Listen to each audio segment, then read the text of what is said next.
So early voting has started. Early voting has started in Florida for the 1st and 6th congressional districts. Josh Weil, one badass teacher. A career in our public schools teaching math and science. Josh Weil, single father, patriot. Now a badass candidate for Congress. I'm Josh Weil. I'm not a career politician. I'm a math teacher, and I know the numbers aren't adding up for Florida families. I'll work to lower the cost of groceries and always protect Social Security. I approve this message because it's been too long since someone fought for you.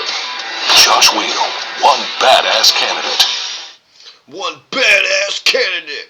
So early voting is going from now until March 29th, so for the next 5 days. And April 1st is when the election day is. So election day happens on April 1st. This is the other Democratic candidate for District 1. To Mobile, refused to bring it all the way into Pensacola. I want to figure out that. Century, we have huge problems. 3 bridges are out, and there was money. Al Salzman had a $50,000 grant, fixed the bridges in Century, and suddenly that money disappeared. So to figure out how we're going to fix those things for the everyday things that people care about. Instead of having to drive 30 minutes around, fix the bridge so it's 10 minutes. We need to put public schools back in the north part of the county where we're taking all the schools away. Another big initiative of mine are women's rights. I want to see women equally. I want to see us develop a child care system so that women can go to work, not go broke, and send their kids to child care. And I believe Donald Trump believes in the same thing. He mentioned that in one of his stump speeches that it was important to do something about child care. And I think that would be a huge initiative to put money back in the pocket of women who are raising their children alone. Well, Gay Valmont is one of the candidates for Congress here in District 1 in Florida. So if you live anywhere from the western half of Walton County to the Alabama state line, you have an opportunity to vote in the special election on January the 28th in the primary. Okay, so that's the primary. That was a little bit of the other candidate. What's been remarkable, I have a map here. What's been remarkable, I don't know if you'll be able to tell that, I think you should, that this is the part of Florida where the 6th district represents. It includes parts of Volusia, Flagler, Lake, and Marion counties. And so what was remarkable about both Gay Valmont and Josh Weil, Gay Valmont, right, the badass candidate, this guy, Josh Weil and Gay Valmont, is that they were able to bring in more than $16 million. They're able to raise more than $16 million from the time that the primary happened until, now today. So within a span of 2 months, they're able to bring in, specifically Josh Weil, $16 million. So specifically Josh Weil brought in $10 million. I saw one report that said he brought in $8.9 million and another one that said he brought in $10 million. So this man right here has raised $10 million versus Randy Fine, who raised $560,000. So just in terms of money, this guy's got $10 million. So it'd be interesting to see how Josh Weil spends his $10 million. And then that Gay Valmont, she raised, I saw one report, $6.4 million to $6.7 million. Whereas Gay Valmont's opponent, Patronus, raised $1.2 million. So Josh Weil has a couple of ads here on his opponent. Check it out. I'm Josh Weil, and I approve this message. Randy Fine, a violent, corrupt politician, so radical and dangerous, he supports the effort to cut $880 billion for Medicaid, devastating disabled children and those in nursing homes. Fine is so unhinged and anti-American, he supports the idea that Social Security is the biggest Ponzi scheme of all time. He wants to cut $700 billion, stealing from your retirement. Randy Fine, unhinged, un-American. He's got another one right here. Josh Weil, and I approve this message. Randy Fine, a corrupt millionaire and career politician. Fine was put under investigation by the State Ethics Commission. He tried to evade the law, hiding under his desk. Then, convicted of contempt for giving a judge the finger. Sentenced to anger management therapy. Fine even tried to cut off funding for the Special Olympics in a political feud, and called a school board member a Randy Fine, we deserve better.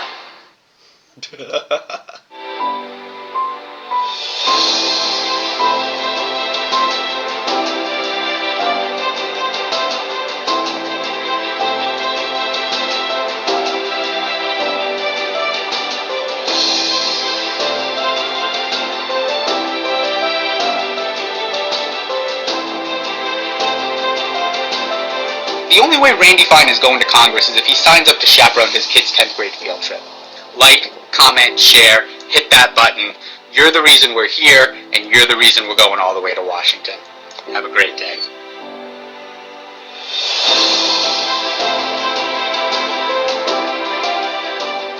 Alright, so let's take a listen from Randy Fine himself. This is Randy Fine doing an interview with Central Florida Public Media.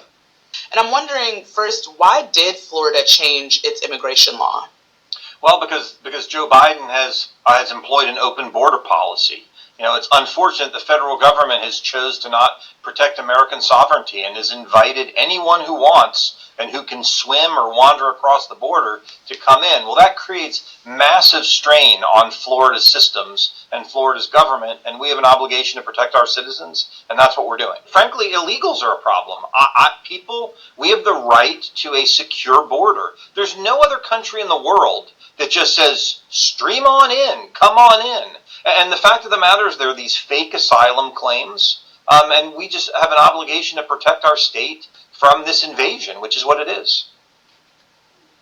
But there are some people that are coming to the country because they are running away from bad situations in their home countries, gang violence and the sort. So yeah, I'm wondering, it's not true. It's actually false. So if you think about it, and I've studied this issue, it's false. Yes, and it is false that they are coming to the United States for that reason. And here's the example that I will give you. Let's assume that you pick a country where this issue is happening. I'll let you give me the country of these folks who are fleeing to America because they have legitimate concerns. What's a country that? Okay, so for example, Haiti, where there's a lot of gang violence going on, and we see a lot of Haitian immigrants coming to Florida, escaping the gang violence in their home country. Okay, so if they are, well, I thought if they're getting off a boat, I want to be clear. I'm not saying all asylum claims are false, but the ones that I'm thinking about are the ones that are at our southern border. And so, if you are fleeing, if you have legitimate concern for your safety, you should be claiming asylum in the first country that you reach that is not your own country.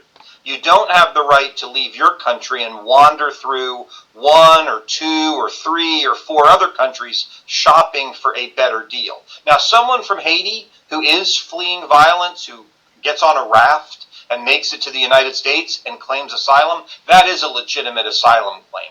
But I was thinking about the southern border, the land border with Mexico, and the vast majority, the overwhelming majority of folks who are making asylum claims, who are coming across that border, they're not from Mexico, which great state of Florida that could shift power in the House. I'm doing this week's political figure episode just a little different. Because there's less extensive information available for these candidates than there is for more established candidates, I'm going to give you a little bit of an overview of a couple candidates who are running against each other. First off, we've got Randy Fine, the Republican running for Florida 6, and you already can't trust him because this man, not fine. I mean, a soft 4 at best, and if you can't be honest about that, what else is he lying about? Now, Randy was born in Arizona, but being too trashy for Tucson, it was only a matter of time before he ended up in Florida. But along the way, he went and got one of those elitist bachelor's degrees from Harvard, and then went on to be a casino executive. And we all know that there's no one more upstanding than the people who run casinos. Never any corruption or crime in those particular industries. However, he failed at bankrupting any of those casinos, and if you don't bankrupt at least half a dozen casinos, are you even qualified to be in government? And when not so fine finally found his way to Florida. He ended up running for the Florida State House in 2016, where he has served ever since. Since being a state rep, he's used his power and position to threaten organizations that he feels has slighted him or has personal grievances with. He has threatened to pull public funding from the Palm Bay Magnet High School, the Brevard Zoo. The motherfucker threatened to pull funding from the West Melbourne Special Olympics. He's basically like a douchier version of Gary Barker from The Ringer. He's used his public position of power for personal vendettas so often that a Florida ethics board found him culpable for ethics violations. Do you know how unethical you have to be for Florida to be like, dude, too fucking much? Means they have gotten to Mexico and they have chosen to asylum shop, and that's not okay. Your Haiti example, though, would be an example of a legitimate asylum claim. Mm-hmm. So bringing it back here to Florida, because you were talking about the southern border with Mexico, I'm wondering what you have been hearing from your constituents about immigration here in Florida, and why that was a reason for you to sponsor the bill. So what were you hearing from constituents about immigration here? Look, my constituents are angry. They believe that people coming to this country illegally is not okay. And frankly, when you poll these issues, illegal immigration can be one of the number one issues that they want us to be working on in the legislature, even though to some degree we're limited in what we can do. But it bothers people that the country is just open.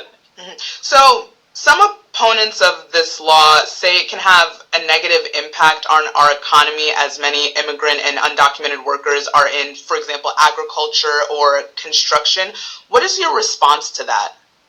Well, I think if that's true, it means we have an even much bigger problem. If our economy is predicated on criminal activity, then we have a much bigger problem. If we can't support our economy without illegal immigrants, then that means we need to step back and think about the entire system. We need to be rolling back welfare benefits so that people don't stay at home thinking it's a better deal to get money from the government than it is to go and get a job. And this seat so important? Well, there's a number of reasons. I mean, the first is that we have one of the narrowest margins in the House we've ever had.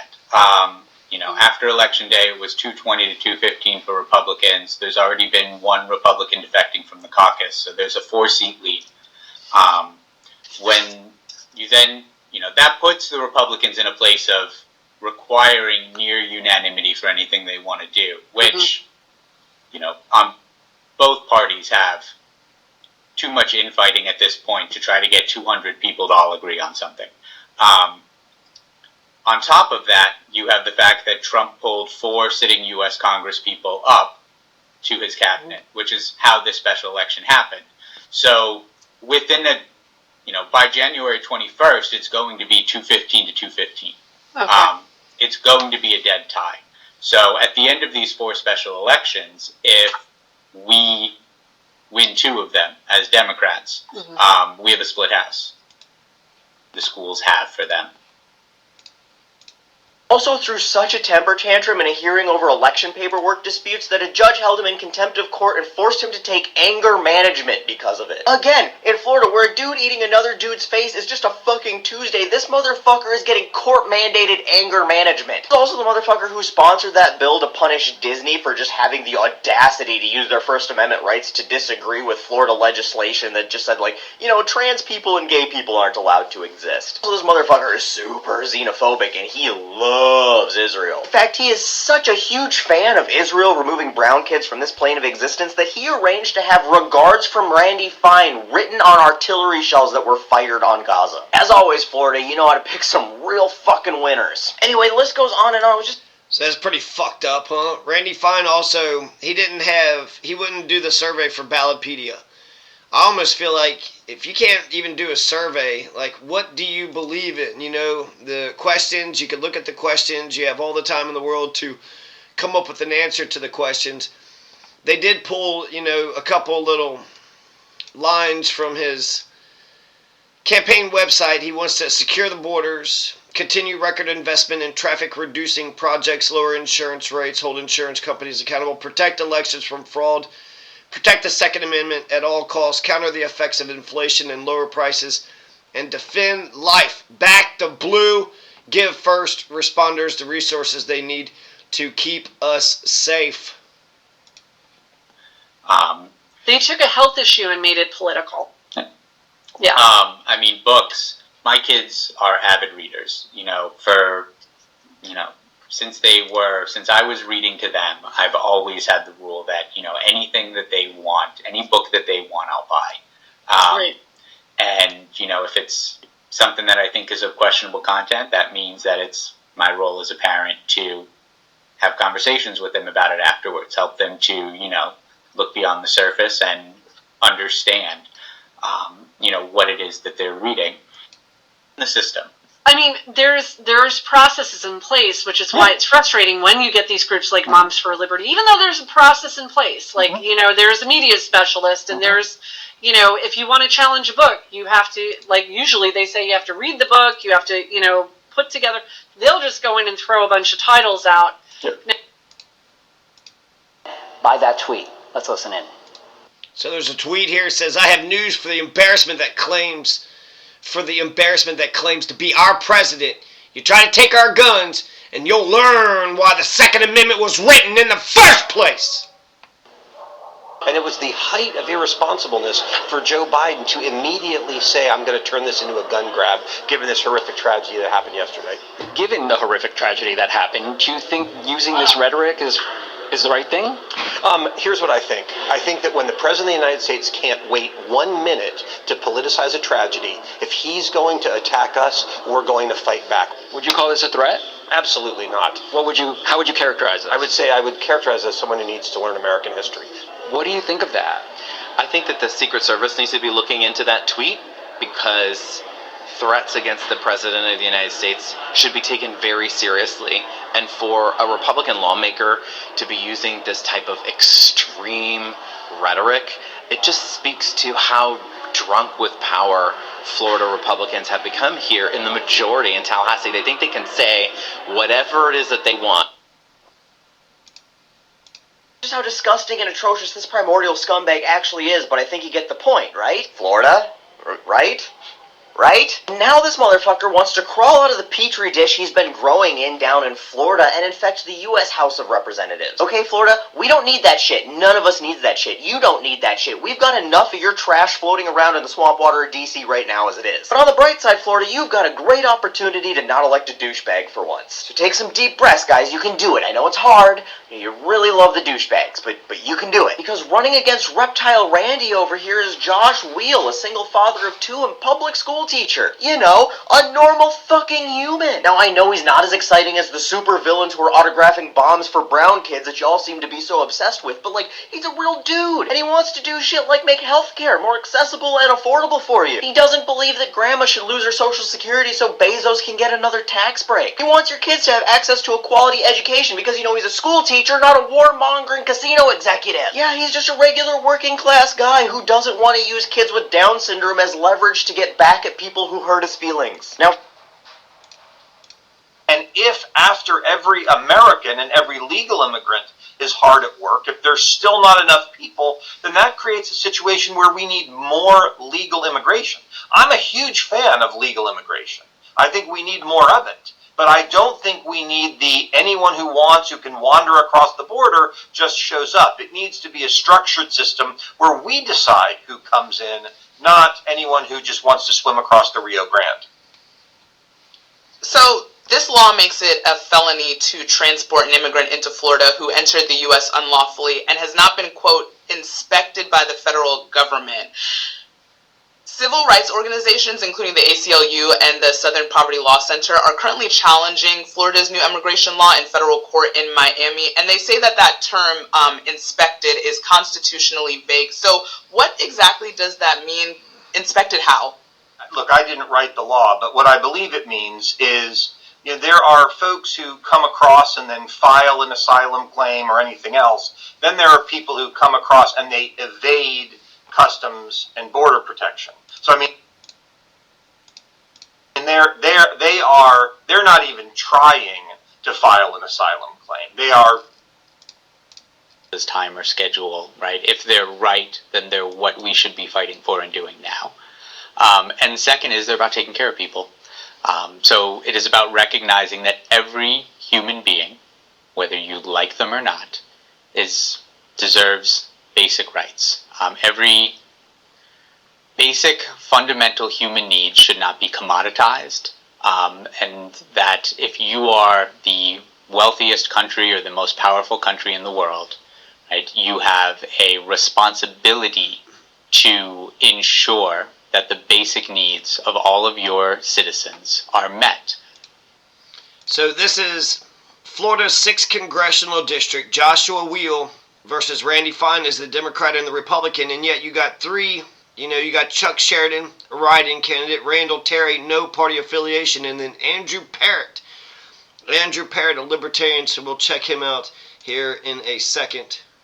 Before you go out and you play, super military industrial complex war games with the rest of the money. And take great Yeah. Truly, they've snuck across, they've not been caught, and then they're smuggled, if you will, into Florida. That's what that's referring to. Immigration in Florida has been an ever-changing landscape. Back in the early 60s, between 1960 and 1962, about 14,000 Cuban children were flown to the U.S. to escape the reign of Fidel Castro, and that was made possible through a deal with a Miami priest that worked it out with the U.S. State Department. And I'm wondering, in your opinion, how has Florida's stance on immigration We're actually a little more than halfway through the podcast, and I always do a volunteer shout-out about halfway through, so I'm going to take a moment right now to give a shout-out to my volunteer Valerie from Florida, who has been doing a lot of work, boots-on-the-ground work in Tallahassee, and she is a very interested, very proactive volunteer. Valerie, thank you for everything you do. I hope you're listening today. I hope you're also aware, and if you're from Florida, about Josh Weil, who we're trying to promote candidates like this who are committed to supporting our public schools. So now, Josh, so we can go back to the conversation. So, you have Gay Valamont. She's going to spend her money on TV ads, billboards, and social media. So it can get pretty ugly. Like, what are your? I sympathize with anybody running for office on a pro-public school. Teachers don't have class libraries anymore, and we have a school of 75 teachers. We have one teacher with a class library. She spent about 20 hours of her own personal time completing the process to have approval for every single individual book on her shelf. She's a 7th grade English teacher. She's amazing. She has amazing connections with the kids. So you're I bring math teachers, I bring science teachers, I bring anyone in to view her as a classroom management model, as relationships with kids model. Truly an amazing teacher, and she put all of this extra time, which is something that I, as a union advocate, I constantly tell my teachers as well. Like, do not feel like you need to do any work they're not paying you for. Anything that is required, because this is outside of your contract time. Like, if a teacher wants to have books available for... Changed over the years, and why do you think it's changed? Well, I don't think it has. I think people who have legitimate asylum... And it could also be expensive because you don't know how to go through the process, so you might just need to hire someone to help you through the process. Because I know that there are some estimates that you have to say about some consumers' concerns. After these immigration laws were passed, there were some concerns that if agriculture loses a lot of workers, we might see an increase in food prices, especially at a time when a lot of people, everybody is crimes that they wouldn't be able to do if they weren't here. There's also the issue of human trafficking and children being brought across the border illegally and then being sold into these horrific lives. I mean, there's lots of reasons that we're focused on this. And I just want to make sure that a lot of those reasons that we're talking about, though, that we're seeing that happening here in Florida, not just across the country, like in other states with the Mexico border and stuff like that, but we're seeing that specifically here in Florida. Yes, absolutely. We've got many cases of illegal immigrants committing crimes, and then human trafficking. We've dealt with that quite a bit in the state of Florida, and many of those people who are being it's a lot easier to human traffic an illegal, of which there are no records and no documents or anything else, than it is to traffic someone that is in the system. And that's why that notion of inspected is so important, because at least someone who's come across the Rio Grande and turn themselves in, there's at least a notion that that person is here. If you've come across the border and not even been inspected, we don't even know that you're in the country, illegal or not. And those people are much more. If he wanted to ask me what me giving him the middle finger would have looked like, I could have showed him. A defiant State Representative Randy Fine reacting to the judge's ruling Tuesday. That the court has authority and does, based on the evidence, find Mr. Fine or Representative Fine in contempt of court for those actions. Brevard County Judge Scott Blau ruled Fine did indeed make offensive gestures during a virtual court hearing. That hearing in August was over an election paperwork dispute, which was ultimately dismissed. The judge agreed with testimony from a witness that said screenshots of the hearing show Fine flipping the bird and making the loser sign with his finger and thumb. At other times, the witness testified she believed Fine was mouthing obscenities to the plaintiff. The judge gave his sentence. The court's going to order Mr. Fine to complete an 8-hour anger management course offered by the Florida Safety Council. After the hearing, State Representative Fine hammered the outcome. While I think the anger management class isn't the worst idea in the world, I think the entire hearing was a clown show, executed in bad faith by this judge and his fake prosecutor. Fine's attorney Ryan Rodems of Morgan & Morgan argued his client was scratching his face and at no time made any obscene gestures. The state representative says he will appeal the $100 cost.